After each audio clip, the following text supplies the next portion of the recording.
Aquele lance que eu falei da cruz de Cristo, os romanos crucificaram milhares de pessoas. Mas aquela crucifixão de Jesus de Nazaré foi diferente. Por quê? Vou te falar por quê. Vou contar uma historinha para você. Um rei, vou responder igual Jesus. Jesus contava uma história, quando o pessoal perguntava. Um rei, uma vez, deu uma regra no reino dele. Ninguém pode roubar.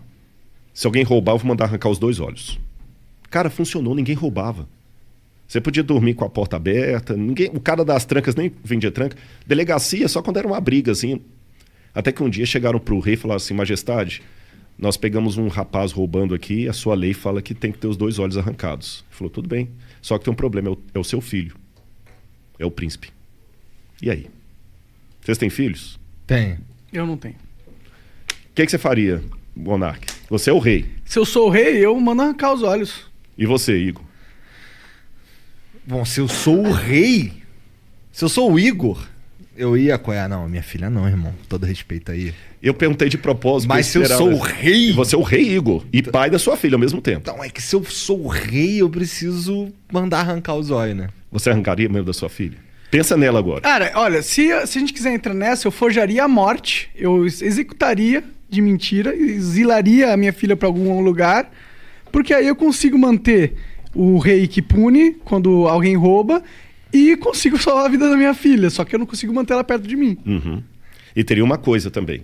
Você nunca ia poder olhar nos olhos da sua filha e falar: você tem um pai honesto. Verdade? Ah, mas por isso eu falaria. É porque o negócio do rei, de você não... É porque é um mau exemplo. Porque aí você abre a permissão, entendeu? E aí você vai ter Se eu sou o rei, manda lá pro STF, lá no Brasil, lá. Nem entra nisso porque eu não quero que o Flow tenha problemas. Nem eu. Bom, mas eu também não seria um rei que ia colocar roubo com perda de olho, né? Ah, funcionou. Ninguém roubava. Ah, mas funcionou porque é uma pena muito punitiva. Mas poderia ser uma pena não tanto punitiva que também funcionaria, talvez, né? Posso dar a solução bíblica para responder a pergunta dele? Por Claro. quê? Esse rei falou o seguinte: palavra de rei não volta atrás. E ele tinha um dilema, porque se ele mandasse arrancar os olhos do filho, o pessoal falou assim: pô, esse cara não tem misericórdia nem do filho, quanto mais da gente. É uma mensagem bem forte. Bem forte. Se ele poupasse o filho, o pessoal também fala assim: pô, se fosse o filho da faxineira, sabe o que ele fez? Ele falou o seguinte: como rei eu não posso voltar a palavra atrás. Mas como pai que ama, eu não tenho filho, tá, monarca? O Igor vai entender. O Igor tem mais autoridade para falar isso, que ele tem uma filha, eu não tenho. Tem 2. Tem 2.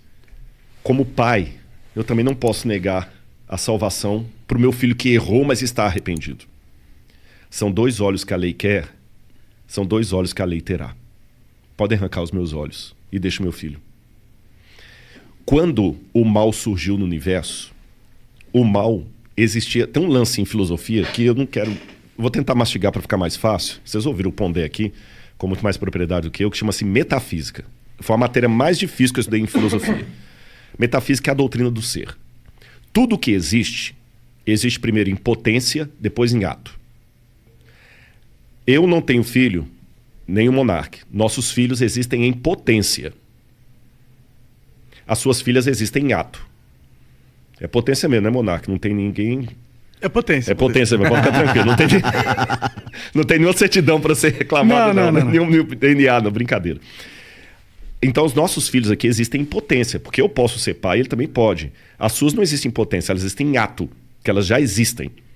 A minha filha não tem como ser estuprada, como ganhar um prêmio, como passar no vestibular, como pagar um seguro de saúde para ela. As suas têm, para ganhar tanto coisas boas quanto ruins.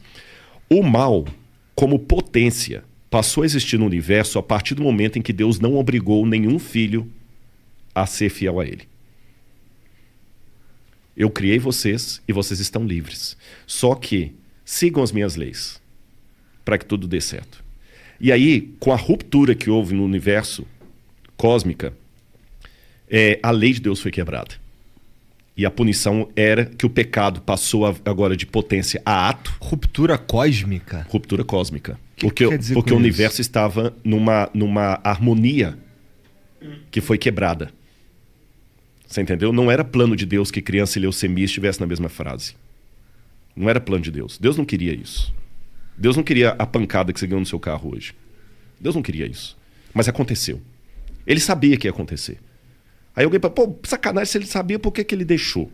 Aí que vem o Lúcifer, o vulgo Lúcifer, né? Que é Lutíferos, que é um nome que vem do latim, que não está na Bíblia, como eu falei. Mas vamos chamar de Lúcifer assim mesmo. Vem o Lúcifer, que faz toda a rebelião e tudo. E a sentença agora é a morte. Aí a segunda pessoa da divindade, que é Jesus, fala assim, tudo bem. São 2 olhos que a lei quer, a lei está exigindo a morte. Eu vou morrer no lugar da humanidade. Então, na crença bíblica tradicional, o fato de Cristo morrer na cruz do Calvário, que não foi apenas um carinha que rebelou contra Roma, ele morreu a morte redentora. Por isso a gente chama de Cristo Redentor. Ele morreu no lugar do pecador. Ele que não era pecador morreu. Por isso que no Antigo Testamento sacrificava um cordeiro inocente para representar o Cristo. Ele morreu. E é graças à morte dele que hoje, se algum de vocês souber uma notícia ruim de morte, eu tenho algo de esperança para falar concreta, real. Só uma notinha antes da gente continuar aqui. Eu quero só botar agora... Tudo que eu falo, eu gosto de pensar também com a cabeça do nosso ouvinte aí, que de repente não tem a base religiosa. Que eu falei, esse cara tá falando tonteria, né? Se eu falasse aqui com vocês da teoria de Kardashev... Que é? Kardashev foi um físico russo, respeitadíssimo, que criou a hipótese que existem civilizações muito avançadas, muito mais avançadas do que a nossa, e cada uma dessas civilizações, ela usa melhor a energia do universo deles. Faz sentido. Né? É o que está acontecendo com a gente, né? Exatamente. Devagarzinho. Só que ninguém viu essas civilizações. Mas ele falei, existem, elas estão lá, e elas nos observam. Kardashev... Segundo a teoria do Kardashev. De que ano que ele viveu? O Kardashev é do início do século XX, 1920, 1930, moderno, por aí, é moderno. Ele é contemporâneo da época de Einstein, aquele pessoal todo lá. Entendi. Então, quer dizer, o Kardashev, quando ele coloca isso, se eu falar da teoria de Kardashev numa faculdade de física, ninguém vai rir da minha cara. Só qual que é a prova empírica, matemática, científica que eu tenho disso aí? Zero. Mas se eu falar de Deus e de outros mundos, aí parece conto da carochinha. Por isso que eu fico muito... Pô, de fato, na boa, eu fiquei muito legal de vocês terem me chamado aqui, porque vocês não têm preconceito. Você entendeu? Não tem, mas dependendo do lugar que eu for, se eu falar da teoria de Kardashev, que é muito, muito louca, você entendeu? Pessoal, que legal, pá. Mas se eu falar de anjo, de céu, de plano superior, de potestades, aí, né, esse cara é biruta. Então, na verdade, o Kardashev está falando a mesma coisa da Bíblia, só que numa linguagem acadêmica que todo mundo aceita.